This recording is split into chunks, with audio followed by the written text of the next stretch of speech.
Cuando hablamos de la salud, de enfermedades colectivas,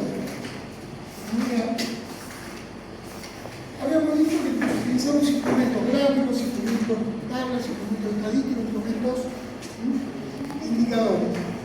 A través de los indicadores podemos medir cualquier fenómeno sanitario. Esta presentación es una forma de medirlo, concepto de cómo calcularlo. Sobre todo vamos a empezar a hablar de tres grandes indicadores, pero vamos a ocuparnos hoy día de los de frecuencia. Posteriormente haremos los indicadores de asociación de impacto y finalizaremos con los tipos de estudios para después realizar nuestra primera evaluación. Hay que hablar previamente de que las mediciones se basan en el conocimiento de datos que vienen como frecuencia absoluta y otros como frecuencia relativa. Todo lo que conlleva relativo va a tener una división entre dos términos. Todo lo que conlleve el valor absoluto a una magnitud simple medida por un número. Ya habíamos comentado que los números absolutos podían ser por sí mismos algún tipo de indicador. Eso se hace referencia a la frecuencia absoluta. Y para medir riesgos, asociaciones dentro de una muestra o una población, necesitamos usar la técnica de frecuencia relativa. Los dos hechos fundamentales que miden tanto la prevención ambiental es, obviamente, el hecho de morir o el hecho de enfermar, o el hecho de enfermar y el hecho de morir. Entonces, mortalidad y morbilidad son los dos fenómenos que primariamente, de manera general, uno va a medir. ¿Cuántos se enferman y cuántos se mueren? Los datos que nos permiten llegar a evaluar la morbilidad, obviamente, son los que producen los medios médicos, públicos, privados de seguridad social, a los cuales se tenga chance de registrar y de resumir o de acumular en la base de información. Entonces, aquí la información proviene de algún ente y viene o generada por diferentes motivos. O por ingresos hospitalarios, esto sea por muertos o por alta hospitalaria, por datos de la atención ambulatoria, por datos del servicio de emergencia, que es el enlace entre este y este está como intermediario de la emergencia en muchos casos, o por datos que nos manifiesta el sistema de vigilancia epidemiológica. Entonces, esa información se va uniendo y puede servir para la construcción de la lista jerarquizada de los principales problemas de salud. Y además está el tema de la mortalidad. Se hace el estudio de muerte para ver cuáles son los problemas de salud que más están impactando, más generando muerte. Esto permite también, la evaluación de los servicios permite también detectar y analizar los tipos de muerte, ¿no es cierto? Permite alimentarse a través del análisis situacional de salud, mediante el cual primero se hace un diagnóstico y después se hace un análisis propiamente dicho. Y además, otro uso muy importante que a partir del conocimiento de estas características yo pueda ejecutar políticas y programas de acuerdo al impacto o el peso de esa enfermedad en la comunidad. Esto es de manera general, incluyendo problemas desde el punto de vista ambiental. Y obviamente determina prioridades e inversiones en salud de acuerdo a las necesidades y problemas importantes. Es importante entender que las mediciones, indicadores, se clasifican en tres tipos, que tienen una secuencia. Primero, determinamos la existencia de algo, por lo tanto, estarán los indicadores o las medidas de frecuencia. Seguido a ello, una vez que determino la frecuencia, deberé medir el grado de probabilidad que ocurra o la asociación entre la causa y el efecto. Vienen las medidas de asociación. Y una vez que tengo conocimiento de la medida de asociación, puedo tomar medidas de control y por lo tanto determinar qué cosa o qué elemento puedo controlar y ese control generar un beneficio. Medidas de impacto. Frecuencia, asociación, impacto. Lo que vamos a ver hoy día son estas que están en esta área de la gráfica, del flujograma, que tiene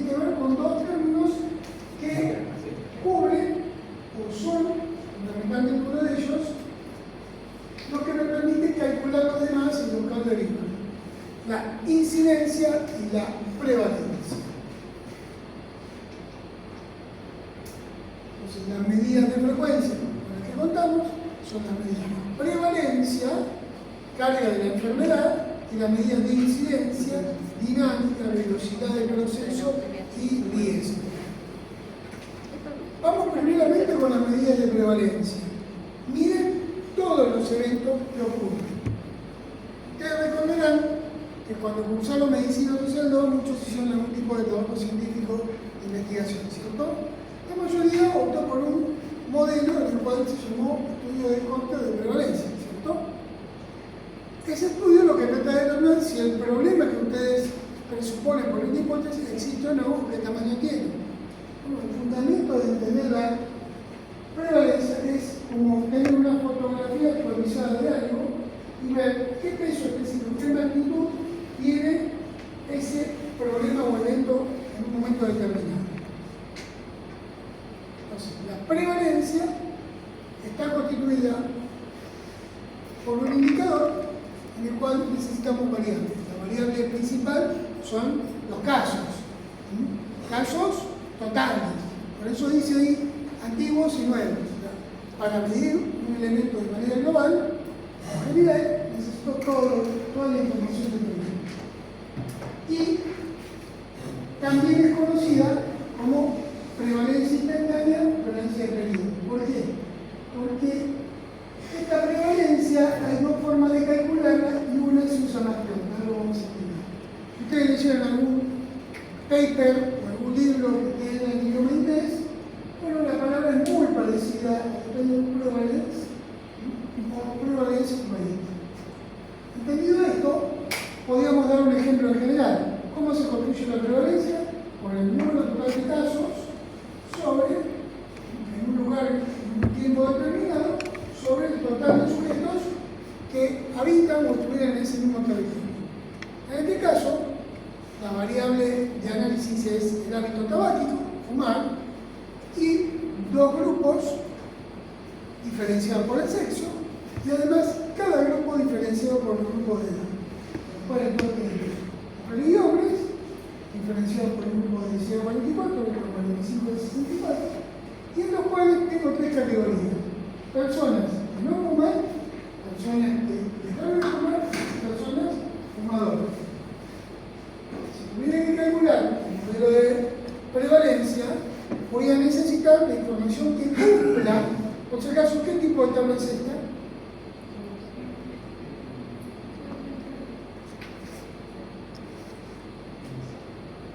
Es una tabla de frecuencia. Usa clasificación que lo único que hace es expresar el dato en numeración por la cantidad de contenido. Entonces aquí lo que necesitamos es, si vamos a obtener la prevalencia, tener en cuenta quién cumple el criterio, que es esta columna, ¿cierto? Segundo elemento de la pregunta, tengo que diferenciar esto y esto, ¿cierto? Y además, voy a tener en cuenta no todas las personas del sexo masculino y femenino, sino con preferencia, lo que quiero saber qué pasa con este y con este. Entonces, cuando leo la tabla, digo, bueno, voy a tener que obtener la prevalencia, necesito todos los que cumplan la condición de fumador. Se van estos, ¿y contra qué lo voy a contrarrestar? Bueno, contra el total de sujetos de ese mismo grupo que sea de ese mismo lugar y ese mismo año. Por lo tanto, esto se va a dividir por esto se va a dividir por esto. ¿Queda claro? Estos no cumplen la condición, forman parte del total, pero como yo quiero averiguar la prevalencia del peso de la enfermedad, tomaré 1.741 y lo dividiré por 5.685, que es el total del sujeto masculino de 16 a 44. ¿Cómo termina este indicador de frecuencia? Diciendo, sacando este valor. Habíamos dicho que algunos cálculos necesitan ser multiplicados por una constante para evitar esto. Que de hecho aquí multiplicamos por 100. Pero no está en 1% en la X de 100. Pero si aparece este valor, tengo que asumir que fue multiplicado por 100. Al multiplicar por 100, 100 son 2 ceros, se codea como 1, 2 lugares. ¿Cómo termina la conclusión de esta pregunta? Bueno, 48 país X, registrado por la Encuesta Nacional de Salud en 2010, tenían el hábito de fumar. Por otra parte, mismo relato, para el año 2010, a través de la Encuesta Nacional de Salud, en el país X, en el grupo femenino 16-44, tenían el hábito, fumaban el 43% de la población. Visto de manera general o comparativamente, el hábito tabaquero está levemente más inserto en el sexo masculino. Ahí terminaría el ejercicio, porque estamos en una etapa de, primero, de descripción. No estamos calculando las causas por qué fuman, cuándo fuman, etc. Lo único que tengo es lo que fumo. Por eso la prevalencia, al igual que las tasas crudas, no me permite salirme mucho de la idea de encontrar el tamaño de las cosas. Ahora, ¿para qué me sirve todo esto? La prevalencia es un indicador que es muy útil para el cálculo de recursos y la planificación sanitaria. Porque al conocer el tamaño del problema, tengo que ver si necesito 10 médicos, 20 enfermeras, 50 camas, 2 hospitales, 4 ambulancias. Al verificar el tamaño del problema. Visto desde el punto de vista científico, el poder determinar la prevalencia me abre paso a buscar características asociadas al hábito. Entonces, de los que fuman, tenés que ir preguntándole algunos factores, y en los cuales voy a encontrar algunas características. Si después quisiera pasar a un modelo observacional analítico, como vamos a apreciar en todas las clases, lo que va a suceder es que voy a buscar un grupo de comparación que no tenga la consecuencia y buscar si algún factor se asocia a ello. Y determinar, bien, por el momento solo tengo la visión de frecuencia. La frecuencia es un elemento plenamente descriptivo y que me genera la necesidad de contar con planes y programas para, de acuerdo al tamaño del problema, verificar. Nos habíamos dicho que hay dos tipos de prevalencia. La prevalencia no instantánea, la que más se usa, y es como sacar una fotografía. En tiempo 1, en tiempo 0, todo lo que cumpla esa condición entra en la medición. También tenemos algo poco usado y aquí se destaca, la prevalencia de periodo, en la cual algunos casos de la enfermedad, o los casos de la enfermedad, son medidos por una medida de tiempo entre el tiempo 0 y el tiempo 1. Es una medida poco utilizada así porque tenemos complementariamente por incidencia ahí lo que siempre voy a recordar que por lo menos que poder obtener la prevalencia instantánea. Vamos con la incidencia. Bueno, la incidencia es, en construcción de indicador o a diferencia de la prevalencia, aquella que me ofrece la oportunidad de detectar la novedad. ¿Qué es lo novedoso? Lo nuevo. Entonces, por ese motivo, en la construcción de la medición, el insumo que necesito para el numerador es la cantidad de nuevos sujetos o nuevos diagnósticos, nuevos pacientes o nuevas medidas o nuevas pruebas que se estén tomando. Lo nuevo. Todo lo que ya venía cumpliendo el activo por diagnóstico, tratamiento, lo que sea, no ingresa a este análisis. Porque evidentemente también yo tomo en cuenta una medida de tiempo a través de la cual yo hago seguimiento del tiempo y espero o no la aparición de estos casos nuevos. Entonces, la diferencia que tengo, primeramente, es que en la construcción, si ustedes quieren, matemática, estadística del indicador, el numerador es la gran diferencia. Porque en uno van todos los casos, prevalencia, y en el otro solamente van los nuevos. Incidencia. En el caso de la incidencia, es una medida, como hemos dicho, en nuevos casos, en un periodo específico del tiempo, con una población de riesgo, y que determina o está escrita como la palabra cantidad. ¿Es lo mismo tener uno que 10 y mañana 20 y mañana 100 y mañana 1000? No. Entonces lo que me da es una relación, que si la pusiéramos en una gráfica de curva, una relación o barras de aumento, entonces habla de cambio, algo cambió. Algo que no existía, a presencia. o algo que existía que aumenta por sobre lo esperado. La incidencia va a tener mucho que ver con la prevalencia, sí, porque es parte de ello, ¿cierto?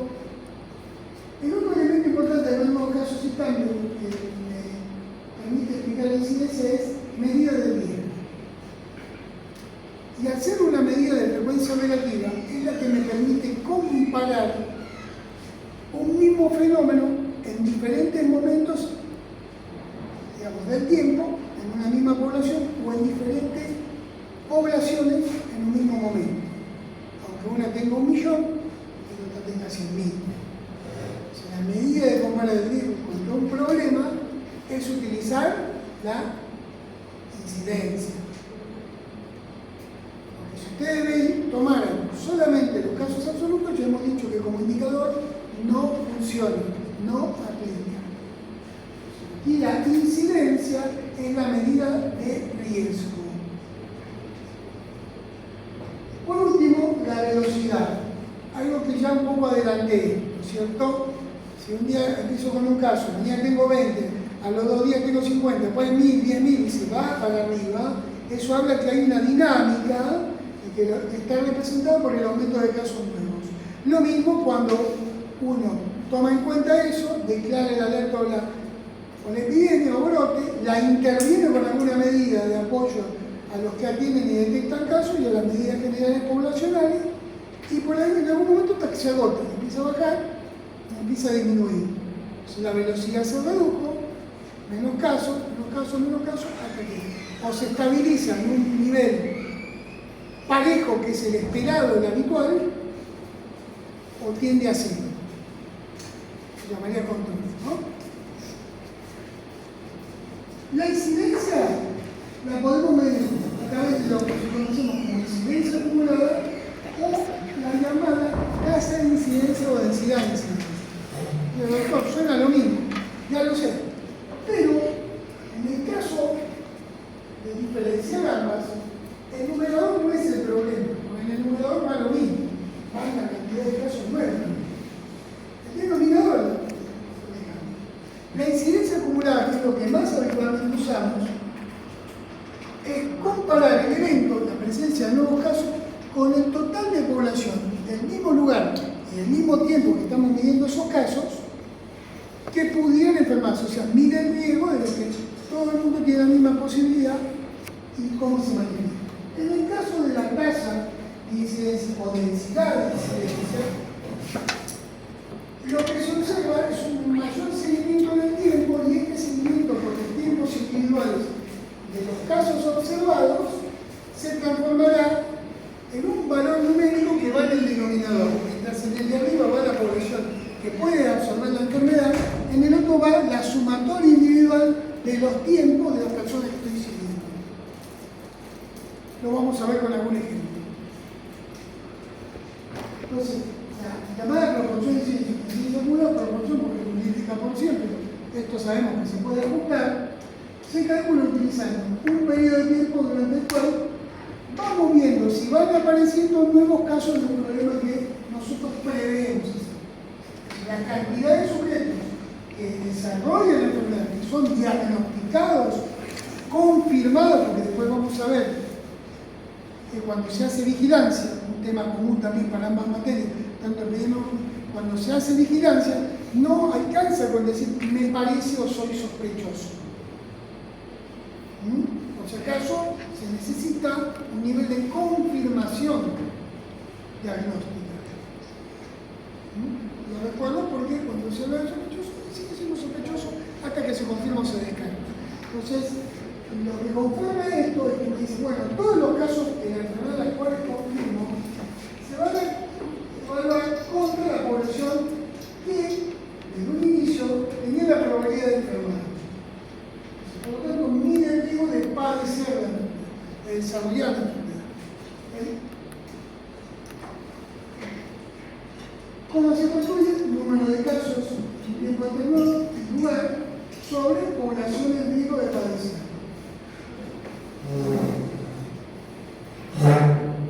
Vamos a un ejemplo. Supongamos que tenemos una población de 15.000 sujetos. Y nosotros deseamos hacer un estudio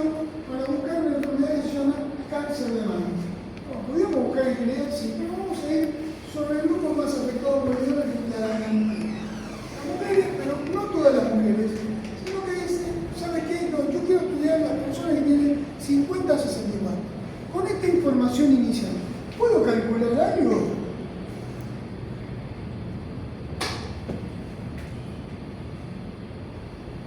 No. ¿Por qué? Los datos de la primera línea. ¿Puedo o no? No puede. ¿Por qué? Puede ser. ¿Qué más? ¿Qué pasa con esos 15 niños? 15 personas. No dice mujeres. No dice mujeres 64, 64, hay niños, niñas, hombres. Entonces, para esa información no me alcanza. Por lo tanto, necesito ir al plano general. La población dice, son 8.500 mujeres. ¿Me sirve el tema? No, todavía no me alcanza. Estoy cerca, pero no. Porque hay niñas y mujeres grandes que tienen más de 65 y hay menores de 50. No entran tampoco, ¿cierto? Sí, no entran. Entonces, como hemos dicho, hay formas de obtener la información de manera específica. Entonces, aquí tengo una condición que es el sexo y la edad, ¿verdad? Bien, bueno, yo te digo, son 15% de mujeres en el grupo de 8.500 mujeres tienen o cumplen con el criterio de 50 a 64. Primeramente tendréis que dedicarme a observar eso. De este grupo, que después vamos a ver el análisis, dice 15 ya estaban diagnosticadas de cáncer de mama. Y a mí se me ocurrió, a partir de ese momento, medir en un año cómo era el comportamiento de la enfermedad. En el año que yo seguí, a través de un estudio, un instrumento de diagnóstico que se llama mamografía, que es un estudio radiológico, no sé si alguna de ustedes, yo creo que no por edad, se ha hecho una mama, es un estudio radiológico, un poco, si quieren, violento, una mujer no tiene hijos, el mamotón, depende de la calidad del que lo hace, y el dispositivo comprime la glándula, no las van a matar ni nada, no se asusten, sino que simplemente donde apoya, donde se va a hacer la foto, tiene que acomodar la glándula de una manera que salga el plano, ¿verdad? A través de la fotografía detectaron 6 casos en ese año. La gran pregunta es cuál es la incidencia de la población. Entonces hay que tener en cuenta que tenemos lo que se llama casos prevalentes y casos incidentes. Entonces, ¿cómo es el análisis? Partimos de la base que tenemos 8.500 mujeres, ¿cierto? Pero de estas dijimos 15% cumplen con la condición de edad. Me quedo con 1.275, que son mi grupo, mi N de trabajo. Mi N minúscula por parte, ¿cierto? Ok.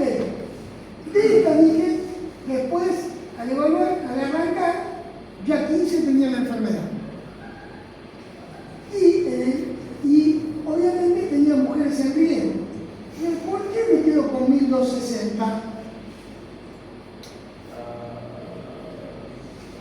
Si ya estoy enfermo, ¿tengo riesgo? No. Entonces no cumplo la condición de riesgo. Y por lo tanto la lógica dice, no puedes incluir esos individuos porque si vos lo calcularas, o calculas la prevalencia o deformarías el riesgo, no daría el valor. Les recuerdo que estoy trabajando con la cifra baja, pero imagínense que tuviera un error mucho mayor, que fueran miles. Yo podía estar determinando un riesgo mayor, tratar de pedir más recursos cuando no lo necesito, y de detalles. Entonces aquí, estas 15 se le descuentan al total de mujeres porque ya están enfermas. Si voy a sacar la incidencia, no cumple la condición porque ya estaban previamente diagnosticadas, tratadas o no tienen riesgo, están enfermas. ¿Okay? Y la incidencia trabaja con los casos nuevos sobre la población que puede tener. Perfecto, entonces hago el cálculo y me encuentro al año que hay 6 casos nuevos y sin cáncer 1.254. Entonces, ¿cómo saco la incidencia? Los casos nuevos son las mujeres, ¿cierto? Fácil el numerador, el 6. ¿Y el denominador cuál es? Claro, que sería casos nuevos sobre mujeres. ¿Cuál es?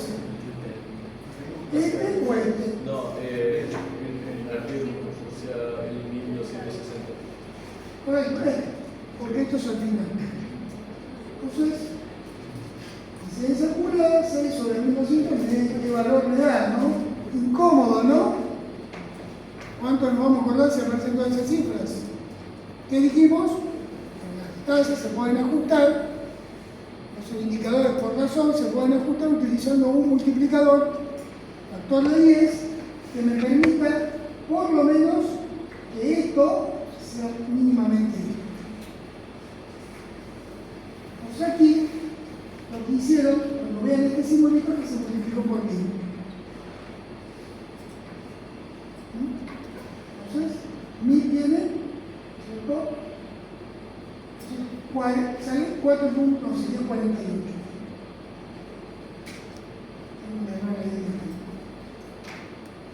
La idea, como siempre les digo, jóvenes, por si acaso, es que lo que trato de hacer es evitar que tenga valores decimales igual a 0 y no mayorizados. Vamos a otro ejemplo. Vamos con los chicos. ¿Vamos con los chicos? Durante un periodo de 6 años, hago un seguimiento de 431 varones que tienen una edad de 40 a 59 años.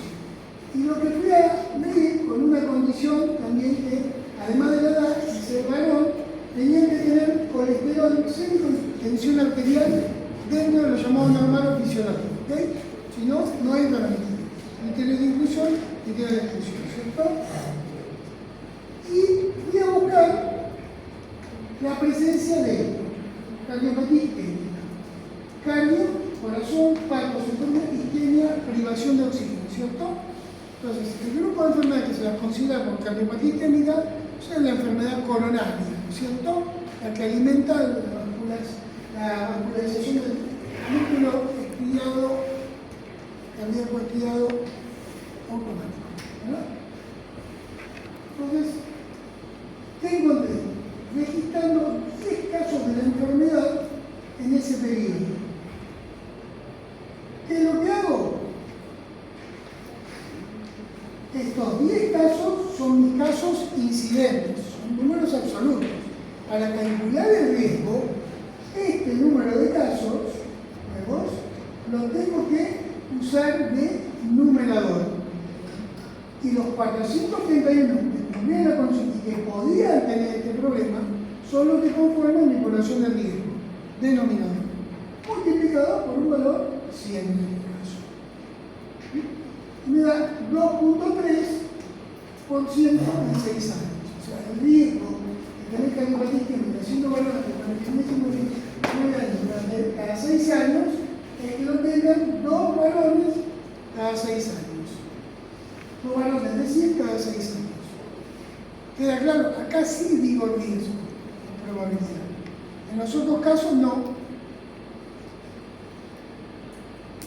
¿Qué es la tasa de incidencia o de incidencia?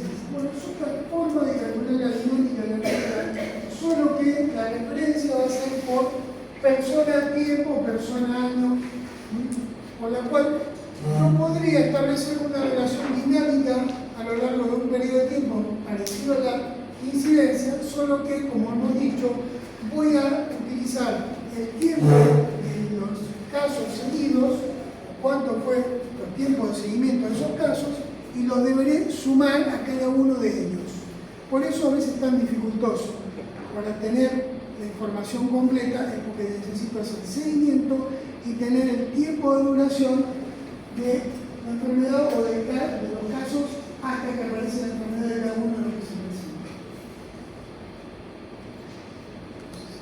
No son proporciones, es una tasa instantánea, es una tasa en la cual se fijan los elementos riesgo igual que el otro, aunque es difícil, como le dije, de obtenerla, porque se junta información que a veces no es válida o no se registra correctamente. Aquí, lo que sí, al igual que el otro, los dos expresan velocidad, pero es mucho más preciso, pero difícil de obtener. Vamos a un ejemplo.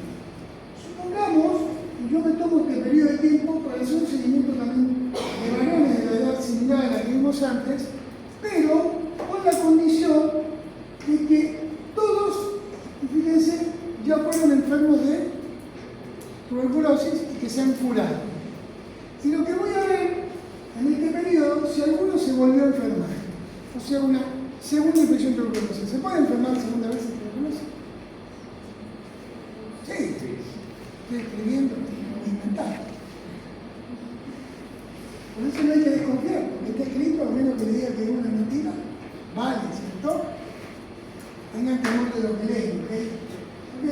En el seguimiento de los 6 años completos que recibí, resulta que 2 fueron seguidos durante 6 años, 2 fueron seguidos durante 5 y 2 llegaron a seguirse durante 4.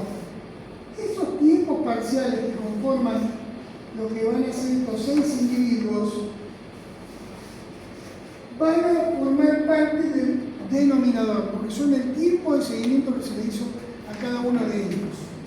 Entonces, ¿por qué va a 6 más 6? Porque hay 2 de 6. 5 más 5, 2 de 5 y 2 de 4. Pero cuando uno tiene esa información o tiene un gráfico que también voy a mostrar más adelante, que es un gráfico de casos seguidos en el tiempo, me permite sumar los tiempos parciales de cada uno. Se curó, se murió. ¿Ah? Entonces, ¿qué pasó? Dentro de ese periodo aparecieron 2 de los 6 que se enfermaron. ¿Qué son esos 2? Mi nueva incidencia. Pero yo tuve enfermo, entonces no importa. Se curaron, foca 0, vuelvo a enfermar, nuevamente un caso nuevo. ¿Queda claro? Pues aquí es diferente a lo que uno puede leer en los libros de consulta, que dice consulta nueva o repetida. Si es nueva es porque es un diagnóstico nuevo. Si es repetida es porque tiene relación con el primer diagnóstico, un control o la. Se cura, le da su alta clínica, vuelve, a las 2 semanas vuelve con el mismo diagnóstico, no importa, vuelve a hacer una consulta nueva porque es un nuevo diagnóstico. ¿Queda claro la diferencia con el seguimiento? Bueno, en este caso hubo 2 casos. Estos 2 van en el numerador. Y la sumatoria de los tiempos de seguimiento de los 6 casos se transforman en el denominador. 6 más 6, más 5 más 5, más 4 más 4 me da 30. Cuando lo divido, me da un número 0, acá no se puede utilizar, como hacíamos antes, el multiplicador para distribuirlo, porque no lo estoy distribuyendo entre personas, sino estoy comparando la tiempo. Y aquí me da menos de un caso de enfermedad por cada persona año. Porque la velocidad de la enfermedad es lenta, para el caso de la segunda infección. Digo menor, digo mucho más bajo. ¿Queda claro? Entonces, esto es densidad de incidencia y lo otro es incidencia acumulada. ¿Qué es lo que más usamos? La prevalencia primaria y la incidencia acumulada. Es lo que más vamos a medir y lo que más van a leer. Esto requiere, como les digo, un tiempo de seguimiento, que es una de las características que la diferencia de la prevalencia.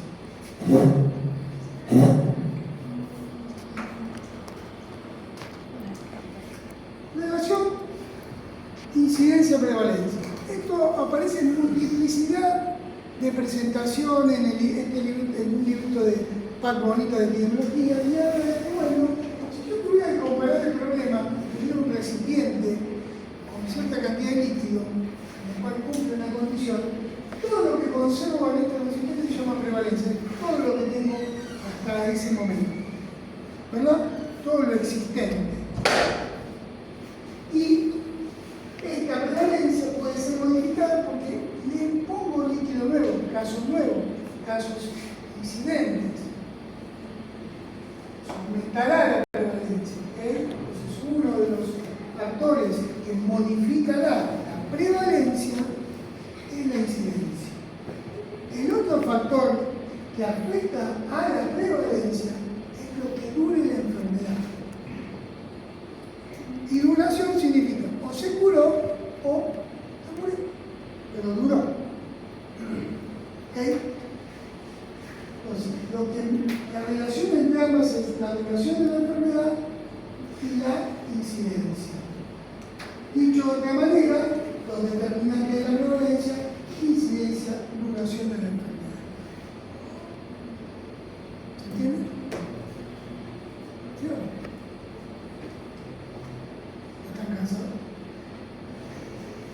prevalencia e incidencia son lo que marcan la duración de la enfermedad. Cuando alguien dice la enfermedad es prevalente, quiere decir que está presente. Cuando la enfermedad dice habla de incidencia, aumentó la incidencia, disminuyó la incidencia, hay más casos, menos casos. ¿Cuál es la relación o cuáles son las medidas por diferencia? Fíjense bien, la prevalencia mide la probabilidad de padecer y la incidencia de desarrollar de padecer como hecho que ya ocurrió, ¿cierto? En cambio, la incidencia lo que mide lo que pudiera pasar. En segundo lugar, la construcción del indicador varía de acuerdo al numerador.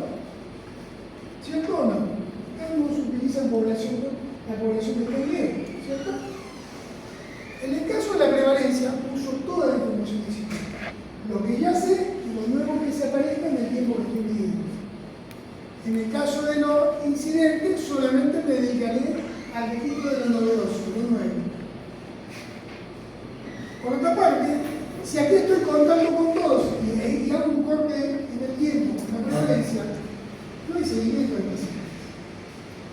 En cambio, el modelo de la incidencia, sí, porque mido un punto del tiempo hacia adelante y voy registrando quién se va enfermando, quién voy diagnosticando. Por lo tanto, acá hay un seguimiento de las personas y del tiempo de los sujetos que se van apareciendo. ¿Por qué? Bueno, porque además de medir la incidencia acumulada, puede ser que necesite medir la incidencia o la densidad de incidencia o tasa de incidencia propiamente dicho. Entonces, si no hiciera seguimiento, ¿cómo se lo los tiempos potenciales de cada uno de los casos? Por eso requiere seguimiento. Seguidamente, a esta le afecta la duración de la enfermedad. En cambio, a esta, no. Porque aquí lo que determino es cuándo aparece y cuánto dura. Pero no le afecta. Acá sí, cuanto más dura, sube la prevalencia. Cuanto menos dura, baja la prevalencia. Lo que tenemos que ir pensando es qué condiciones de una enfermedad hace que dure más o dure menos. Entonces, la variabilidad, que les voy a traer algunos ejemplos, de que haga que una enfermedad dure más o menos, o sea más diagnosticada que antes, es lo que va a afectar primeramente a la prevalencia. Supongamos una cosa, yo introduzco por mi investigación un nuevo método de diagnóstico para una enfermedad, que es mucho mejor que el que había. Voy a tener más o menos casos, lo más probable es que detecte más. Entonces, al principio, artificialmente, yo voy a detectar y lo que estaba oculto se va a ver más, por tanto, la prevalencia va a aumentar. Vamos por otra cosa. ¿Qué tal si un agente o una enfermedad se hace más terrible, más mala, y el paciente en vez de antes no se moría, ahora se muere? ¿Qué va a pasar con la prevalencia? Va a bajar. O si la enfermedad dura menos. Si se prolonga, la prevalencia sube. Si hay más casos de incidente, la prevalencia aumenta. Más casos. Que dure, hay más prevalencia. ¿Se entiende? Entonces, hay que pensar en qué variables de la enfermedad pueden afectar teniendo en cuenta estas características. Por tanto, aquí es poco útil para medir la frecuencia. La frecuencia me sirve para solamente tener el dato de cuánto es el problema. Y en el caso de la incidencia, es útil medir la frecuencia porque me es útil para determinar cuán agudo es el problema. Lo novedoso es agudo, ¿cierto? Entonces, si tuviéramos que utilizar una utilidad para ambas cosas, este me serviría para enfermedades agudas y este me sirve más para enfermedades crónicas. ¿Queda? Entonces, sobre todo, esta medición de frecuencia me va a permitir después conectarme con la medición, además del riesgo, con la medición de la asociación y del impacto, que vamos a ver en próximas clases. Entonces, las tasas nucleares, repasar, vean en los meses también, ahí está también incluida la explicación, en qué consiste la incidencia y en qué consiste la prevalencia. ¿De acuerdo? Si hay alguna duda, bienvenida a la pregunta. Esto mide el peso de la enfermedad y esto mide la dinámica de la enfermedad. Esto mide la planificación de los recursos, esto mide el comportamiento en el tiempo, los cambios, las acciones, las variaciones, el movimiento. En cambio, esto es más estático. Ambos miden riesgos y ambos miden algo de trabajo. Del hecho consumado, del hecho por ocurrido. De alguna manera, tenemos ahora mucho más responsabilidad ustedes y yo, porque participan tanto en el cliente fundamental, ya tienen un dato fundamental que cuando uno habla con cierta propiedad, puede decir, hay 10.000 casos, y dime la incidencia, si no, no puedo charlar de evidencia. El número de casos, cuando se tira como un deporte, el número absoluto, simplemente es un número hasta que se le da valor en sí mismo. Es decir, es incidencia, sí, porque son nuevos. Entonces son los casos incidentes, pero no está hecha la evaluación de riesgo. Son casos incidentes, ¿por qué? Porque son los nuevos. Son casos prevalentes, ¿por qué? Porque son los nuevos y los antiguos, pero son números absolutos. Ahora, cuando los pongo en un modelo de frecuencia relativa comparado con la población en determinado lugar, en determinado tiempo, que coincida, los transformo en un modelo de cálculo de probabilidad o de riesgo. ¿Queda claro? Entonces, esa es la diferencia, porque también me pasan los casos incidentes, y van a decir, bueno, te paso todos los 5 nuevos que hubo, pero no me está diciendo la incidencia, me está dando los casos incidentes. ¿Queda claro? Porque esto en el lenguaje médico a veces se tergiversa. No, dame la incidencia acumulada. Vos querés el indicador, sí. Acá están los nuevos divididos en los que podían enfermar. Lo que hice en el primer ejemplo, que fue descontar los fallecidos, eso lo podemos hacer muchas veces cuando trabajamos con los brotes. Pero cuando trabajamos en la dinámica de pandemia o en la dinámica de epidemias muy grandes, no hay tiempo, porque la dinámica lo da, de descontar los muertos de la población de riesgo. Entonces lo que hacemos cotidianamente es sumar los nuevos y dividirlos por el total de población sin descontar los muertos. Eso es lo que pasa habitualmente porque sería imposible. Pero cuando trabajo con brotes, cuando se trabaja con mucho menos personas, ahí sí tengo que ser mucho más exacto y descontar los muertos de la población. ¿Quedó claro? Porque el ejemplo con bajo número, eso es importante por los cambios. Los cambios del problema de salud son muy importantes, de manera general, porque modifican el riesgo de padecer o el riesgo de desarrollar la enfermedad. Eso es lo que, de la manera que impacta. ¿Dudas, preguntas? Ya tienen ganas de viernes ustedes, ¿no? Ok. Yo ya pasé lista, los que llegaron más tarde se acercan para que los registren, tengan un buen fin de semana y